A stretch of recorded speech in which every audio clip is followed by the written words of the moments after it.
Aam Aadmi party ਨੇ ਪੰਜਾਬ ਦੇ ਵਿੱਚ ਉਹਨਾਂ 11 ਵਿਧਾਇਕਾਂ ਦੀ ਲਿਸਟ ਜਾਰੀ ਕਰ ਦਿੱਤੀ ਹੈ ਜਿਨ੍ਹਾਂ ਨੂੰ ਬੀਜੇਪੀ ਦੇ ਵੱਲੋਂ ਆਫਰ ਕੀਤੀ ਗਈ ਸੀ। देखो लिस्ट जारी करती जी कहते हैं कि एक फोन आया जी दूजा कहते वो कि असीं DGP नूं मिलना है,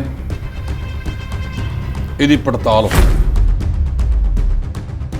ये सारे फोन इक्को नंबर तो आए ने जां वख-वख नंबरां तो आए ने? 10 विधायक जां 11 विधायक तोड़न दे नाल मुख मंत्री समेत 92 विधायक ने इन्हां दे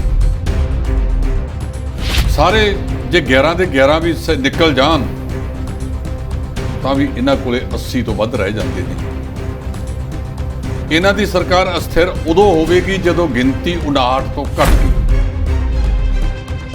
ਹੁਣ ਜਰਮਨ ਵਿੱਚ ਬੈਠੇ ਆ ਸਾਡੇ ਮੁੱਖ ਮੰਤਰੀ ਭਗਵੰਤ ਸਿੰਘ ਮਾਨ ਸਾਹਿਬ ਨੇ ਵੀ ਇੱਕ ਉੱਥੋਂ ਲਾਈਵ ਹੋ ਕੇ ਕਿ ਸਾਡਾ ਇੱਕ ਵੀ ਵਿਧਾਇਕ ਵਿਕਣ ਵਾਲਾ ਨਹੀਂ ਹੈ। ਮੈਨੂੰ ਲੱਗਦਾ ਕਿ 2024 ਦੀ ਚੋਣਾਂ ਤੋਂ ਪਹਿਲਾਂ ਪੰਜਾਬ ਦੇ ਵਿੱਚ ਵੱਡਾ ਫੇਰਬਦਲ ਵੇਖਣ ਨੂੰ ਮਿਲਿਆ ਕਿਉਂਕਿ ਦਲ ਬਦਲੀਆਂ ਦਾ ਦੌਰ ਜਦੋਂ ਭਾਰਤੀ ਰਾਜਨੀਤੀ ਦੇ ਵਿੱਚ ਦੇਖੀਏ ਤਾਂ ਭਾਰਤ ਦੇ ਵਿੱਚ ਬਹੁਤ ਥਾਵਾਂ ਦੇ ਉੱਤੇ ਬਹੁਤ ਰਾਜਾਂ ਦੇ ਵਿੱਚ ਇਹੀ ਹੋਇਆ ਕਿ ਜਦੋਂ ਦਲ ਬਦਲੀਆਂ ਕੀਤੀਆਂ ਜਾਂਦੀਆਂ ਨੇ ਸਰਕਾਰਾਂ ਡਿੱਗੀਆਂ ਵੀ ਜਾਂਦੀਆਂ ਨੇ ਨਵੀਆਂ ਵੀ ਬਣਾਈ ਜਾਂਦੀਆਂ। ਤੁਹਾਨੂੰ ਕੀ ਲੱਗਦਾ ਕਿ 2024 ਤੋਂ ਪਹਿਲਾਂ ਪੰਜਾਬ ਦੇ ਵਿੱਚ ਬੀਜੇਪੀ ਕਾਂਗਰਸ ਦੇ ਹੋ ਗਏ ਆਮ ਆਦਮੀ ਪਾਰਟੀ ਭਾਵੇਂ ਅਕਾਲੀ ਦਲ ਵੱਡੇ ਵੱਡੇ ਲੀਡਰਾਂ ਨੂੰ ਆਪਣੇ ਵੱਲ ਖਿੱਚਣ 'ਚ ਕਾਮਯਾਬ ਹੋਵੇਗੀ ਜਾਂ ਫਿਰ ਜਿਹੜੇ ਵੱਡੇ ਵੱਡੇ ਧਨਾੜ ਨੇ ਉਹ ਮਾੜਾ ਜਿਹਾ ਗਰਮ ਕਰਕੇ ਆਪਣੇ ਮੁਤਾਬਕ ਇਹਨੂੰ ਮੋੜ ਲੈਣਗੇ। ਪੰਜਾਬ ਕਾਂਗਰਸ ਪ੍ਰਧਾਨ ਰਾਜਾ ਵੜਿੰਗ ਦੇ ਵੱਲੋਂ ਕਾਂਗਰਸ ਦੇ ਨਵੇਂ 172 ਅਹੁਦੇਦਾਰਾਂ ਦੀ ਲਿਸਟ ਜਾਰੀ ਕਰ ਦਿੱਤੀ। ਇਹ ਲਿਸਟ ਜਾਰੀ ਕਰ ਦਿੱਤੀ ਹੈ ਜੀ, ਮੇਰੇ ਖਿਆਲ ਤੜਕੇ ਤੱਕ ਅਖਬਾਰਾਂ ਦੇ ਵਿੱਚ ਆ ਵੀ ਜਾਵੇਗੀ ਜੀ। ਪਹਿਲਾਂ ਡੈਲੀਗੇਟਾਂ ਦੀ ਲਿਸਟ ਜਾਰੀ ਕੀਤੀ ਸੀ ਜਿਹਦੇ ਵਿੱਚ ਪੁਰਾਣੇ ਬੰਦੇ ਕੁਝ ਕੱਢ ਕੇ ਉਹਨਾਂ ਦੇ ਸੁਪੁੱਤਰ ਵਗੈਰਾ ਪਾਤੇ ਸੀ। ਹੋ ਸਕਦਾ ਨਵਿਆਂ ਨੂੰ ਹੁਲਾਰਾ ਦੇਣ ਵਾਸਤੇ ਕੇਂਦਰ ਵਾਲਿਆਂ ਨੇ ਇਹਨਾਂ ਨੂੰ ਸਿਖਾਇਆ ਹੋਵੇ ਜੀ। ਤੇ ਹੁਣ 172 ਦੀ ਲਿਸਟ ਜਾਰੀ ਕਰਤੀ ਆ ਅਹੁਦੇਦਾਰਾਂ ਦੀ। ਇਹ ਜਦੋਂ ਅਸੀਂ ਪੜਾਂਗੇ ਉਦੋਂ ਪਤਾ ਲੱਗੇਗਾ।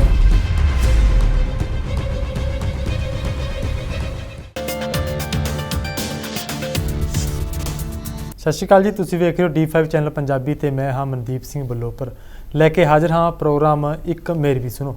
ਇਸ ਪ੍ਰੋਗਰਾਮ ਦੇ ਵਿੱਚ ਅਸੀਂ ਦਿਨ ਭਰ ਦੀਆਂ ਪ੍ਰਮੁੱਖ ਖਬਰਾਂ ਦੇ ਉੱਤੇ ਚਰਚਾ ਕਰਦੇ ਹਾਂ ਤੇ ਖਬਰਾਂ 'ਤੇ ਚਰਚਾ ਕਰਨ ਦੇ ਲਈ ਸਾਡੇ ਨਾਲ ਸਾਡੇ D5 ਚੈਨਲ ਪੰਜਾਬੀ ਦੇ ਸੀਨੀਅਰ ਐਡੀਟਰ ਜਸਪਾਲ ਸਿੰਘ ਢਿੱਲੋਂ ਜੀ ਜੁੜ ਚੁੱਕੇ ਨੇ। ਆਓ ਉਹਨਾਂ ਦਾ ਸਵਾਗਤ ਕਰ ਲੈਂਦੇ ਹਾਂ। ਢਿੱਲੋਂ ਸਾਹਿਬ ਬਹੁਤ ਬਹੁਤ ਸਵਾਗਤ। ਸ਼ੁਕਰੀਆ, ਬਹੁਤ ਬਹੁਤ ਮਿਹਰਬਾਨੀ ਮਨਦੀਪ ਜੀ। ਜੀ ਢਿੱਲੋਂ ਸਾਹਿਬ, ਪਹਿਲੀ ਖਬਰ ਆਮ ਆਦਮੀ ਪਾਰਟੀ ਨੇ ਪੰਜਾਬ ਦੇ ਵਿੱਚ ਉਹਨਾਂ 11 ਵਿਧਾਇਕਾਂ ਦੀ ਲਿਸਟ ਜਾਰੀ ਕਰ ਦਿੱਤੀ ਹੈ ਜਿਨ੍ਹਾਂ ਨੂੰ ਬੀਜੇਪੀ ਦੇ ਵੱਲੋਂ ਆਫਰ ਕੀਤੀ ਗਈ ਸੀ।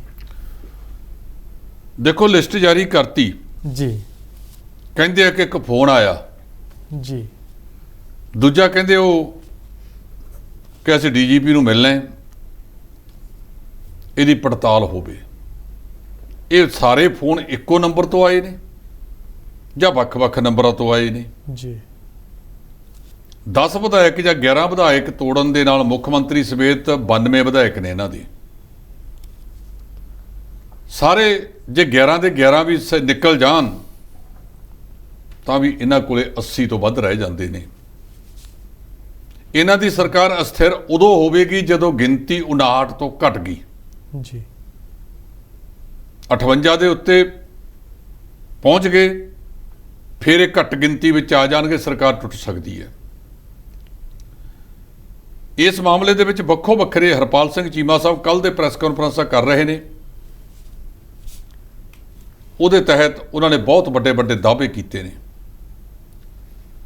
ਭਾਰਤੀ ਜਨਤਾ ਪਾਰਟੀ ਵਾਲੇ ਆਪਣੇ ਤੌਰ ਤੇ ਆਪਣੀ ਗੱਲ ਕਰ ਰਹੇ ਨੇ। ਅਕਾਲੀ ਦਲ ਦੇ ਕਈ ਆਗੂਆਂ ਨੇ ਇੱਥੋਂ ਤੱਕ ਕਹਿਤਾ ਕਿ ਜੇ ਤੁਹਾਡਾ ਮਾਲ ਵਿਕਣ ਵਾਲਾ ਹੈ ਤਾਂ ਹੀ ਮੰਡੀ 'ਚ ਖਰੀਦਦਾਰ ਆਏ ਨੇ, ਤੇ ਜੇ ਮਾਲ ਵਿਕਣ ਵਾਲਾ ਹੀ ਨਾ ਹੋਵੇ ਖਰੀਦੂ ਕੌਣ? ਹੁਣ ਜਰਮਨ ਵਿੱਚ ਬੈਠੇ ਆ ਸਾਡੇ ਮੁੱਖ ਮੰਤਰੀ ਭਗਵੰਤ ਸਿੰਘ ਮਾਨ ਸਾਹਿਬ ਨੇ ਵੀ ਇੱਕ ਉੱਥੋਂ ਲਾਈਵ ਹੋ ਕੇ ਕਿ ਸਾਡਾ ਇੱਕ ਵੀ ਵਿਧਾਇਕ ਵਿਕਣ ਵਾਲਾ ਨਹੀਂ ਹੈ। ਜੀ। ਇਹ ਮਾਨ ਸਾਹਿਬ ਨੂੰ ਪਤਾ ਹੋਊ ਜਾਂ ਕੇਜਰੀਵਾਲ ਨੂੰ ਪਤਾ ਹੋਊ ਕਿ ਉਹ ਇਹਨਾਂ ਨੂੰ ਕਿਹੜੀ ਇਹੋ ਜਿਹੀ ਨਦੀ 'ਚ ਇਸ਼ਨਾਨ ਕਰਾ ਕੇ ਲਿਆਏ ਨੇ ਕਿ ਇਹਨਾਂ ਦਾ ਸਾਰਾ ਮਾੜਾ ਖੂਨ ਨਿਕਲ ਗਿਆ ਤੇ ਸਿਰਫ ਇਮਾਨਦਾਰੀ ਵਾਲਾ ਖੂਨ ਪੈ ਗਿਆ। ਇਹ ਠੀਕ ਹੈ, ਆਪਣੀ ਪਾਰਟੀ ਨੂੰ ਬਚਾਉਣ ਵਾਸਤੇ ਜੇ ਮੁੱਖ ਮੰਤਰੀ ਨਹੀਂ ਬੋਲੂਗਾ ਕੌਣ? ਪਰ ਇਸ ਗੱਲ ਦਾ ਕਦੇ ਕੋਈ ਦਾਅਵਾ ਨਹੀਂ ਹੁੰਦਾ ਕਿ ਸਾਡੇ ਬੰਦੇ ਜਾ ਨਹੀਂ ਸਕਦੇ। ਯਾਦ ਕਰ ਲਓ ਪਿਛਲੇ ਵਿਧਾਨ ਸਭਾ ਦਾ ਸਮਾਂ, ਤੁਹਾਡੇ ਕੋਲੇ 20 ਸੀ ਤੇ 2 ਤੁਹਾਡੇ ਹਮਾਇਤੀ ਸੀ, ਬੈਂਸ ਭਰਾ 22 ਜੀ। ਤੇ ਪਹਿਲੀ ਵਾਰ ਤੁਸੀਂ ਜੇ ਕਿਸੇ ਰਾਜ ਦੇ ਵਿੱਚ ਸੱਤਾ 'ਚ ਇੱਥੇ ਦਿੱਲੀ ਤੋਂ ਬਾਅਦ ਆਏ ਸੀ, ਪਹਿਲੀ ਵਾਰ ਜੇ ਤੁਹਾਡੇ ਵਿਧਾਇਕ ਬਣੇ ਸੀ ਦਿੱਲੀ ਤੋਂ ਬਾਅਦ, ਉਹ ਪੰਜਾਬ 'ਚ ਬਣੇ ਸੀ। ਇੱਥੋਂ ਤੱਕ ਕਿ ਜਿਹੜੀ ਸਭ ਤੋਂ ਪੁਰਾਣੀ ਪਾਰਟੀ 100 ਸਾਲ ਤੋਂ ਵੱਧ ਦਾ ਇਤਿਹਾਸ ਹੋਵੇ ਜਿਹਦਾ, ਉਹਨੂੰ ਵਿਰੋਧੀ ਧਿਰ ਦਾ ਰੁਤਬਾ ਵੀ ਨਹੀਂ ਸੀ ਮਿਲਿਆ। ਪਹਿਲਾ ਵਿਰੋਧੀ ਧਿਰ ਦਾ ਰੁਤਬਾ ਮਿਲਿਆ ਤੁਹਾਡੇ HS ਫੂਲਕਾ ਸਾਹਿਬ ਨੂੰ। ਉਹ ਇੱਕ ਮਾਮਲੇ ਨੂੰ ਲੈ ਕੇ ਸੁਪਰੀਮ ਕੋਰਟ ਦੇ ਕੇਸਾਂ ਕਰਕੇ ਕਹਿੰਦੇ ਛੱਡ ਗਏ। ਉਹਨਾਂ ਦੀ ਥਾਂ ਦੇ ਉੱਤੇ ਨਵੇਂ ਬਣ ਗਏ ਸੁਖਪਾਲ ਸਿੰਘ ਖਹਿਰਾ ਸਾਹਿਬ। ਫਿਰ ਸੁਖਪਾਲ ਸਿੰਘ ਖਹਿਰੇ ਨੂੰ ਹਟਾਤਾ, ਉਹਨਾਂ ਦੀ ਥਾਂ ਤੇ ਵਿਰੋਧੀ ਧਿਰ ਦੇ ਆਗੂ ਬਣ ਗਏ ਮੌਜੂਦਾ ਵਿੱਤ ਮੰਤਰੀ ਹਰਪਾਲ ਸਿੰਘ ਚੀਮਾ। ਤੇ ਬੰਦੇ ਤਾਂ ਤੁਹਾਡੇ ਉਦੋਂ ਵੀ ਗਏ ਸੀ ਨਾ ਛੱਡ ਕੇ। ਸੋ ਸਿਆਸਤ ਦੇ ਵਿੱਚ ਕੁਝ ਨਹੀਂ ਪਤਾ ਹੁੰਦਾ ਕਦੋਂ ਕੀ ਵਾਪਰ ਜਾਵੇ। ਕਿਸੇ ਨੇ ਸੋਚਿਆ ਸੀ ਕਿ ਅਕਾਲੀ ਦਲ 3 ਸੀਟਾਂ ਤੇ ਸੁੰਗੜ ਜਾਵੇਗਾ, ਉਹਨਾਂ ਕੋਲੇ ਵਿਰੋਧੀ ਧਿਰ ਦਾ ਰੁਤਬਾ ਵੀ ਖੁੱਸ ਜਾਵੇਗਾ। ਪਿਛਲੀ ਵਾਰੀ ਇਹ ਰੁਤਬਾ ਆਮ ਆਦਮੀ ਪਾਰਟੀ ਕੋਲ ਤੇ ਇਸ ਵਾਰ ਕਾਂਗਰਸ ਕੋਲੇ ਹੈ। ਸੋ ਜਿਹੜਾ ਇਹ ਸਿਸਟਮ ਚੱਲ ਪਿਆ ਲੋਕਤੰਤਰ ਦੇ ਵਿੱਚ, ਮੈਂ ਪਹਿਲੇ ਦਿਨ ਤੋਂ ਕਹਿੰਦਾ ਆ ਰਿਹਾ, ਇਹ ਕੋਈ ਚੰਗਾ ਰੁਝਾਨ ਨਹੀਂ। ਲੋਕ ਚੁਣਦੇ ਨੇ ਆਪਣੀ ਮਰਜ਼ੀ ਦੇ ਮੁਤਾਬਕ, ਤੇ ਟਪੂਸੀਆਂ ਮਾਰ ਕੇ ਪੈਸੇ ਲੈ ਕੇ ਇਹ ਵਿਧਾਇਕ ਸਾਹਿਬ ਦੂਜੇ ਪਾਸੇ ਜਾ ਵੜਦੇ ਆ। ਕਈ ਲੋਕ ਸਭਾ ਰਾਜ ਸਭਾ ਦੇ ਵਿੱਚ ਬੈਠੇ ਵਿਧਾਇਕਾਂ ਦੀਆਂ ਤਸਵੀਰਾਂ ਆਈਆਂ ਕਿ ਉਹ ਆਪਣੇ ਮੋਬਾਈਲ ਫੋਨਾਂ ਦੇ ਉੱਤੇ ਇੱਕ ਵੱਖਰੀ ਕਿਸਮ ਦੀਆਂ ਨੀਲੀਆਂ ਫਿਲਮਾਂ ਦੇਖ ਰਹੇ ਨੇ। ਇਹ ਵੀ ਦੋਸ਼ ਲੱਗੇ ਸੀ। ਇੱਥੇ ਕਿਹੜਾ ਦੋਸ਼ ਹੈ ਜਿਹੜਾ ਇਹਨਾਂ ਤੇ ਨਹੀਂ ਲੱਗਦਾ? ਮੱਧ ਪ੍ਰਦੇਸ਼ ਦੇ ਵਿੱਚ ਇਹਨਾਂ ਨੇ ਸਰਕਾਰ ਸਥਿਰ ਕੀਤੀ, ਰਾਜਸਥਾਨ 'ਚ ਕਰਨ ਦਾ ਯਤਨ ਕੀਤਾ, ਮਹਾਰਾਸ਼ਟਰ 'ਚ ਕਰ ਚੁੱਕੇ ਨੇ, ਝਾਰਖੰਡ ਦੀ ਸ਼ਿਬੂ ਸਰੇਨ ਨੂੰ ਵੀ ਕਰਨ ਲੱਗੇ ਸੀ ਲੇਕਿਨ ਉਹ ਬਚ ਗਏ। ਗੋਆ ਦੇ ਵਿੱਚ ਕਾਂਗਰਸ ਦੀਆਂ ਆਪਣੀਆਂ ਕਰਤੂਤਾਂ ਕਰਕੇ ਪਿਛਲੀ ਵਾਰ ਭਾਰਤੀ ਜਨਤਾ ਪਾਰਟੀ ਬਾਜੀ ਮਾਰ ਗਈ ਕਿਉਂਕਿ ਕੇਂਦਰ ਦੇ ਵਿੱਚ ਸੀ। ਬਿਹਾਰ ਦੇ ਵਿੱਚ ਤਾਜ਼ਾ ਘਟਨਾ ਬਾਰੇ ਸਾਨੂੰ ਪਤਾ ਹੈ, ਉੱਥੇ ਨਹਿਲੇ ਨੂੰ ਦਹਿਲਾ ਪੈ ਗਿਆ ਜਦੋਂ ਨਿਤੀਸ਼ ਕੁਮਾਰ ਨੂੰ ਇਹ ਗੱਲ ਸਮਝ ਆਈ ਕਿ ਮਹਾਰਾਸ਼ਟਰ ਵਾਂਗ ਜਾਂ ਮੱਧ ਪ੍ਰਦੇਸ਼ ਵਾਂਗ ਇਹ ਸਾਡੇ ਨਾਲ ਵੀ ਪੰਗਾ ਲੈਣਗੇ। ਉਹਨੇ ਧੋਬੀ ਪਟਕਾ ਮਾਰ ਕੇ ਇਹਨਾਂ ਨੂੰ ਹੀ ਪਟਕਣੀ ਦੇ ਦਿੱਤੀ।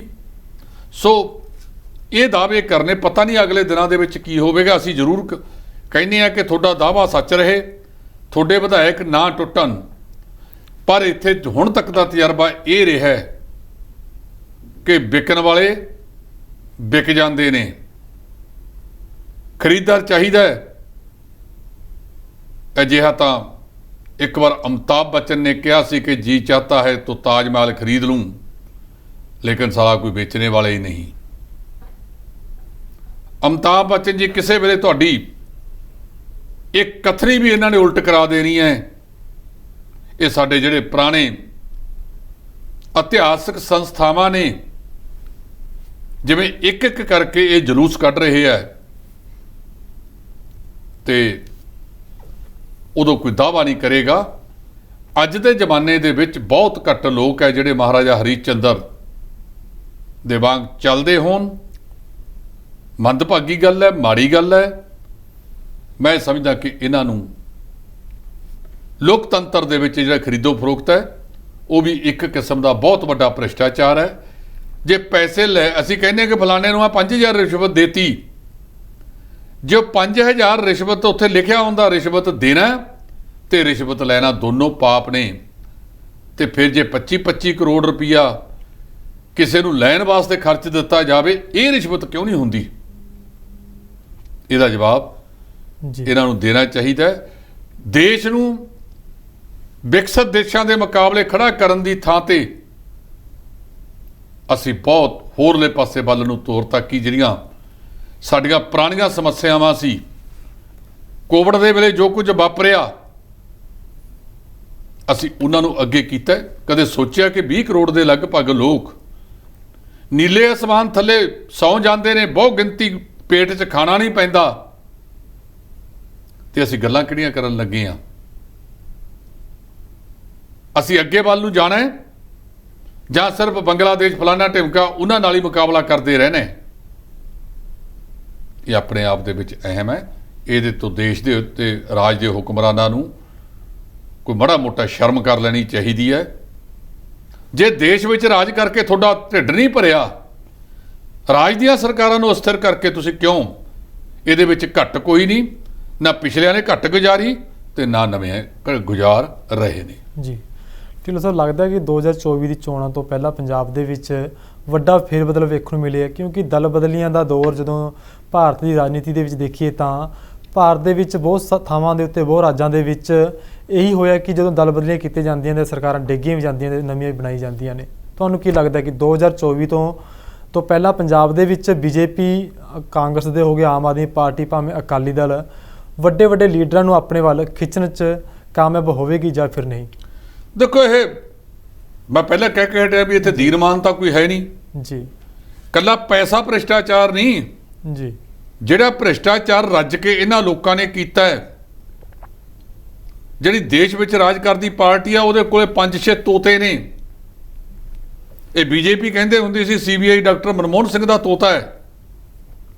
ਅੱਜ ਇੱਕ ED,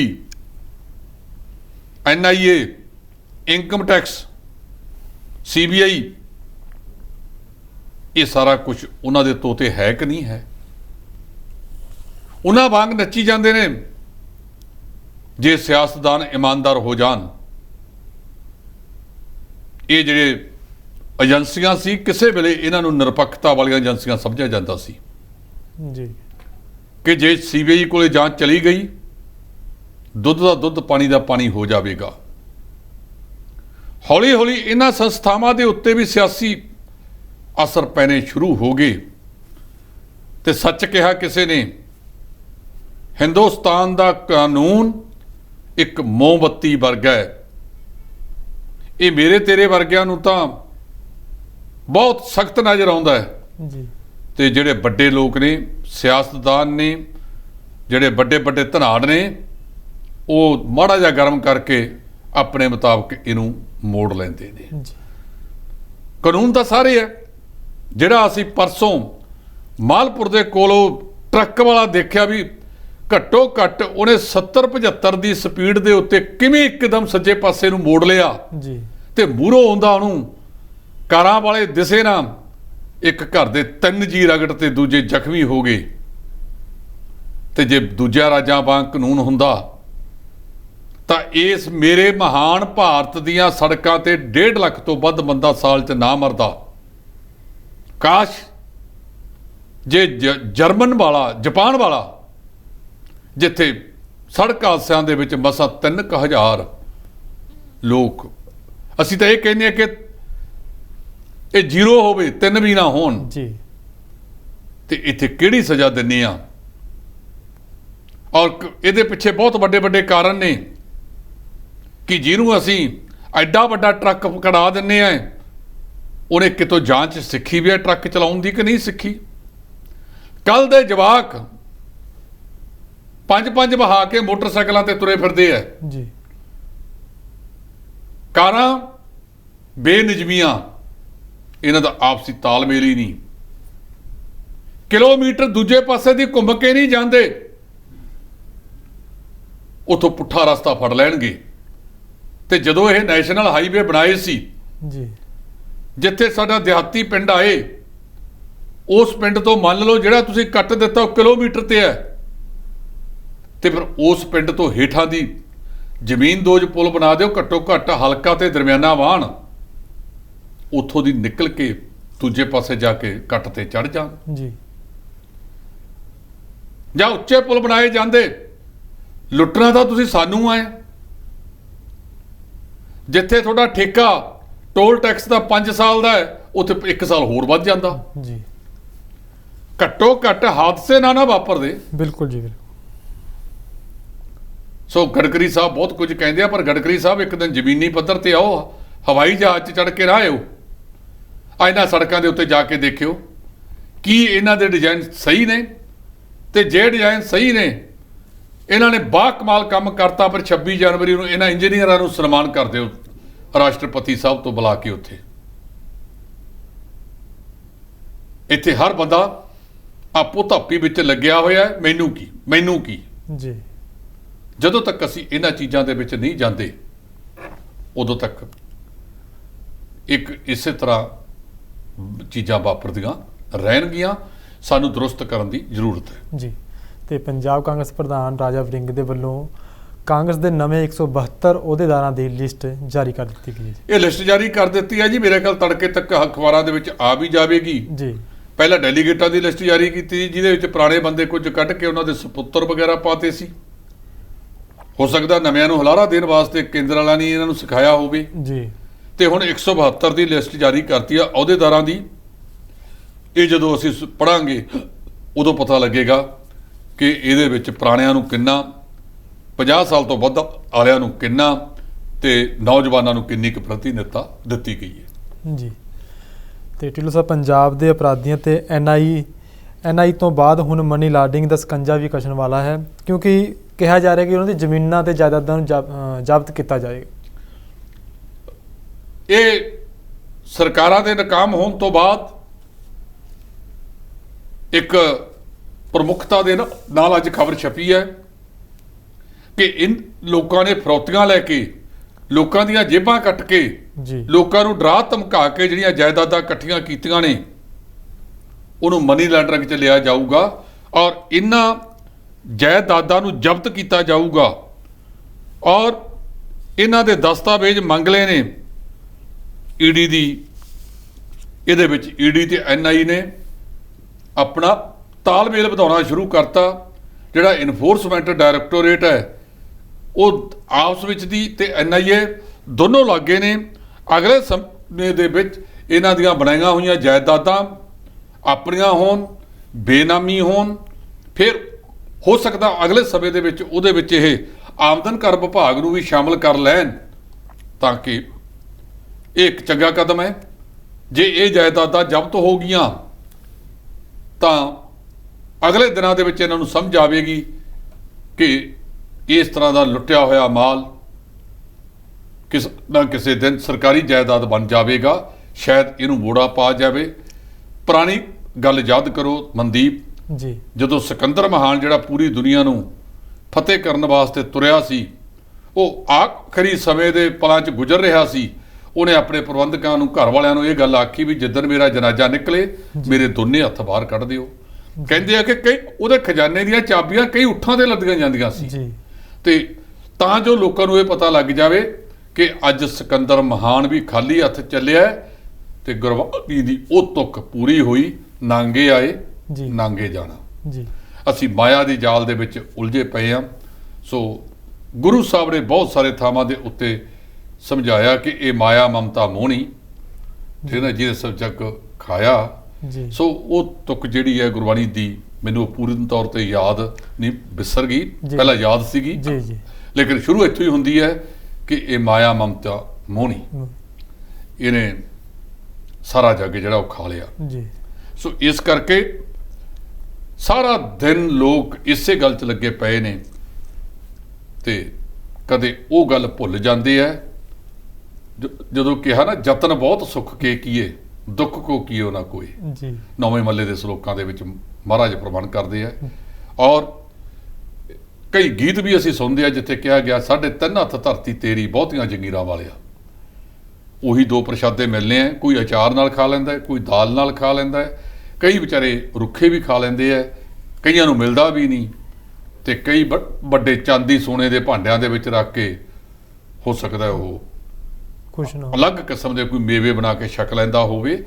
ਪਰ ਜਦੋਂ ਇਹ ਜਹਾਨ ਤੋਂ ਜਾਣਾ ਹੈ, ਉੱਥੇ ਜਾ ਕੇ ਨਿਬੇੜਾ ਤੁਹਾਡੇ ਕੀਤੇ ਕੰਮਾਂ ਦਾ ਹੋਣਾ ਹੈ। ਤੁਸੀਂ ਸਮਾਜ ਵਾਸਤੇ ਕੀ ਕਰ ਚੱਲੇ, ਆਪਣੇ ਵਾਸਤੇ ਕੀ ਕਰ ਚੱਲੇ, ਇਹਨਾਂ ਚੀਜ਼ਾਂ ਦੇ ਵਿੱਚ ਜਾ ਕੇ ਪਤਾ ਲੱਗਦਾ।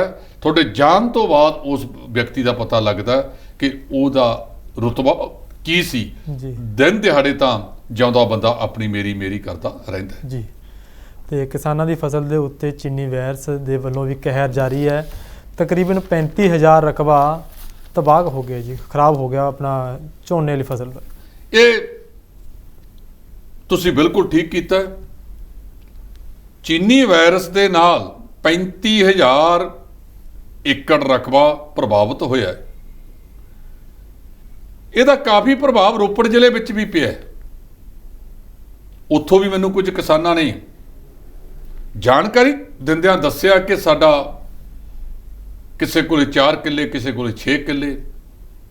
ਅੱਜ ਪਹਿਲੇ ਪ੍ਰੋਗਰਾਮ ਦੇ ਵਿੱਚ ਵੀ ਆਪਣੇ ਜੀ ਇੱਕ ਕਿਸਾਨ ਆਗੂਆਂ ਨੇ ਸ਼ਮੂਲੀਅਤ ਕੀਤੀ ਸੀ ਕਿ ਸਾਡਾ ਵੀ ਚੀਨੀ ਵਾਇਰਸ ਕਰਕੇ।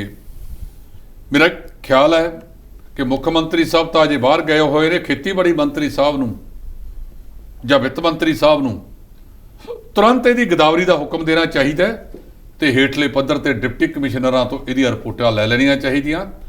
ਤੇ ਜਿਨ੍ਹਾਂ ਕਿਸਾਨਾਂ ਦੇ ਪੱਲੇ ਕੱਖ ਨਹੀਂ ਪਿਆ ਉਹਨਾਂ ਨੂੰ ਫਿਰ ਲੋੜੀ ਦਾ ਜੋ ਵੀ ਸਰਕਾਰ ਦੇ ਨਿਯਮ ਨੇ ਉਹਦੇ ਤਹਿਤ ਮੁਆਵਜ਼ਾ ਦੇਣਾ ਚਾਹੀਦਾ। ਤੇ ਕਾਂਗਰਸ ਨੂੰ ਵੱਡਾ ਝਟਕਾ ਲੱਗਿਆ। ਗੋਆ ਦੇ ਵਿੱਚ ਕਾਂਗਰਸ ਦੇ 8 ਵਿਧਾਇਕ ਬੀਜੇਪੀ ਦੇ ਵਿੱਚ ਸ਼ਾਮਲ ਹੋ ਗਏ।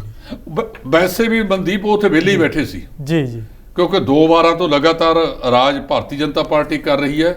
ਤੇ ਜਿਹੜੀ ਗੱਲ ਆਪਾਂ ਭਗਵੰਤ ਮਾਨ ਸਾਹਿਬ ਦਾਅਵਾ ਕਰਦੇ ਆ, ਸਹੁੰ ਤਾਂ ਇਹਨਾਂ ਨੇ ਵੀ ਚੁਕਾਈ ਸੀ ਜੀ। ਉਹ ਸਹੁੰ ਖਾ ਕੇ ਵੀ ਨਹੀਂ ਰਹੇ। ਇੱਥੇ ਖੂਨ ਚਿੱਟਾ ਹੋ ਗਿਆ। ਪਹਿਲਾਂ ਜਵਾਨ ਦੀ ਗੱਲ ਹੁੰਦੀ ਸੀ। ਸਾਡੇ ਬਜ਼ੁਰਗ ਅਕਸਰ ਸਿਖਾਇਆ ਕਰਦੇ ਸੀ ਕਿ ਕਾਕਾ ਜਵਾਨ ਤੋਂ ਨਾ ਕਦੇ ਘੁੰਮਿਓ। ਬਿਲਕੁਲ ਜੀ। ਪੁਰਾਣੇ ਜ਼ਮਾਨੇ ਦੇ ਵਿੱਚ ਪੱਗਾਂ ਪਟੰਗਾਂ ਜਾਂਦੀਆਂ ਸੀ ਤੇ ਉਹਨਾਂ ਤੇ ਫਿਰ ਬੰਦੇ ਖੜਦੇ ਸੀ। ਸਹੁੰ ਖਾਣੀ, ਮਾਨਕ ਸਾਹਿਬ ਦਾ ਇੱਕ ਗੀਤ ਹੈ ਕਿ ਪੁੱਤਰ ਦੀ ਕਸਮ ਕਦੇ ਵੀ, ਠੀਕ ਹੈ ਜੀ, ਪੈਸੇ ਵਿੱਚ ਖਾਈਏ ਨਾ, ਸੋ ਲੱਖਾਂ ਵਿੱਚ ਖਾਈਏ ਨਾ। ਪੁੱਤਰ ਦੀ ਕਸਮ ਕਦੇ ਵੀ ਲੱਖਾਂ ਵਿੱਚ ਖਾਈਏ ਨਾ। ਇਹਨੂੰ ਮਾੜਾ ਸਮਝਿਆ ਜਾਂਦਾ ਸੀ ਜੇ ਕੋਈ ਬੰਦਾ ਮੁੰਡੇ ਦੀ ਸਹੁੰ ਖਾਂਦਾ ਹੈ। ਤੇ ਇੱਥੇ ਮਾੜੇ ਜਿਹੇ ਪੈਸੇ ਦਿਸ ਜਾਣ, ਤੁਸੀਂ ਜਿਹਦੀ ਮਰਜ਼ੀ ਖਵਾ ਲਓ ਜੀ। ਇੱਥੇ ਤਾਂ ਮੈਨੂੰ ਯਾਦ ਹੈ ਇੱਕ ਫਿਲਮ ਦੇ ਵਿੱਚ, ਜਦੋਂ ਪਹਿਲਾਂ ਵੀ ਮੈਂ ਗੱਲ ਕੀਤੀ ਹੈ, ਰਾਜ ਕੁਮਾਰ ਦੇ ਕੋਲ ਇੱਕ ਧਾਰਮਿਕ ਪੁਸਤਕ ਲਿਆਈ ਜਾਂਦੀ ਹੈ। ਉਹ ਕਹਿੰਦਾ ਕਿ ਇਹਦੇ ਤੇ ਹੱਥ ਰੱਖ ਕੇ ਕਿਹਾ ਵੀ ਮੈਂ ਸਹੁੰ ਖਾਵਾਂਗਾ, ਝੂਠੀ ਨਹੀਂ ਖਾਵਾਂਗਾ ਤੇ ਜੋ ਕੁਝ ਕਹਾਂਗਾ ਸੱਚ ਕਹਾਂਗਾ। ਰਾਜ ਕੁਮਾਰ ਉੱਥੇ ਗੱਲ ਕਰਦੇ ਨੇ, ਕਹਿੰਦੇ ਜੱਜ ਸਾਹਿਬ ਜੇ ਇਹਨਾਂ ਪੁਸਤਕਾਂ ਤੇ ਹੱਥ ਰੱਖ ਕੇ ਲੋਕ ਫਿਰ ਵੀ ਝੂਠ ਬੋਲਣ ਜੀ, ਫਿਰ ਇਹਨਾਂ ਪੁਸਤਕਾਂ ਦਾ ਅਪਮਾਨ ਕਿਉਂ। ਤੇ ਗੱਲ ਕਰ ਲਓ 2017 ਦੇ ਸ਼ੁਰੂ ਦੀ, ਜਦੋਂ ਬਠਿੰਡਾ ਦੇ ਪਰਲ ਮੈਦਾਨ ਵਿੱਚ ਇਕੱਠ ਹੋਇਆ। ਕੈਪਟਨ ਅਮਰਿੰਦਰ ਸਿੰਘ ਨੇ ਗੁਟਕਾ ਹੱਥ 'ਚ ਲੈ ਕੇ ਤਖਤ ਸ੍ਰੀ ਦਮਦਮਾ ਸਾਹਿਬ ਤਲਵੰਡੀ ਸਾਬੋ ਵੱਲ ਨੂੰ ਮੂੰਹ ਕਰਕੇ ਕਿਹਾ ਕਿ 4 ਹਫ਼ਤਿਆਂ ਦੇ ਵਿੱਚ ਨਸ਼ਾ ਖਤਮ ਕਰ ਦਿਆਂਗੇ ਤੇ ਬੇਅਦਬੀਆਂ ਦੀਆਂ ਸਜ਼ਾਵਾਂ ਦਬਾ ਕੇ ਹਟਾਂਗੇ ਜੀ। ਉਸੇ ਕੈਪਟਨ ਅਮਰਿੰਦਰ ਸਿੰਘ ਦੇ ਸਾਹਮਣੇ ਨਵਜੋਤ ਸਿੰਘ ਸਿੱਧੂ ਤੇ ਹੋਰਨਾਂ ਨੇ ਝੋਲੀਆਂ ਅੱਡ ਕੇ ਇਨਸਾਫ ਮੰਗਿਆ। ਉਹ ਵੀ ਲੰਘ ਗਏ, ਚੰਨੀ ਵੀ ਲੰਘ ਗਿਆ ਤੇ ਮੌਜੂਦਾ ਵਾਲਿਆਂ ਤੋਂ ਵੀ ਅਜੇ ਕੁਝ ਨਹੀਂ ਪਤਾ ਲੱਗਦਾ। ਅੱਜ ਵੀ ਅਕਾਲੀ ਦਲ ਦਾ ਪ੍ਰਧਾਨ ਕੋਟਕਪੂਰਾ ਗੋਲੀकांड ਦੇ ਵਿੱਚ ਸਿੱਟ ਦੀ ਤਰੀਕ ਭੁਗਤਦਾ ਘੁੰਮ ਰਿਹਾ ਹੈ। ਸੋ ਉਹ ਇਹਨਾਂ ਤੇ ਇਲਜ਼ਾਮ ਲਾਉਂਦੇ ਆ, ਉਹਨਾਂ ਤੇ ਲਾਉਂਦੇ ਆ। ਆਪਦਾ ਪਾਸਾ ਛੱਡਤਾ ਵੀ ਜਿਹੜਾ ਤੁਹਾਡੇ ਕੋਲੇ ਹੋਇਆ ਸੀ। ਐਸਡੀਐਮ ਨੇ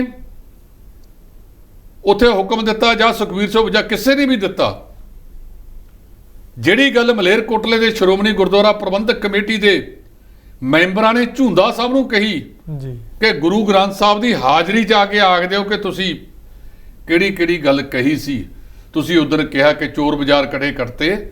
ਇਹ ਚੀਜ਼ਾਂ ਤੋਂ ਬਚਣ ਦੀ ਜ਼ਰੂਰਤ ਸੀ। ਸੱਚ ਉਹੀ ਗੱਲ ਆ ਗਈ ਨਾ ਤੁਹਾਡੇ ਵਾਲੀ ਕਿ ਸੱਚ ਤੇ ਕੋਈ ਬੰਦਾ ਖੜਦਾ ਨਹੀਂ, ਝੂਠ ਦਾ ਪਸਾਰ ਹੈ।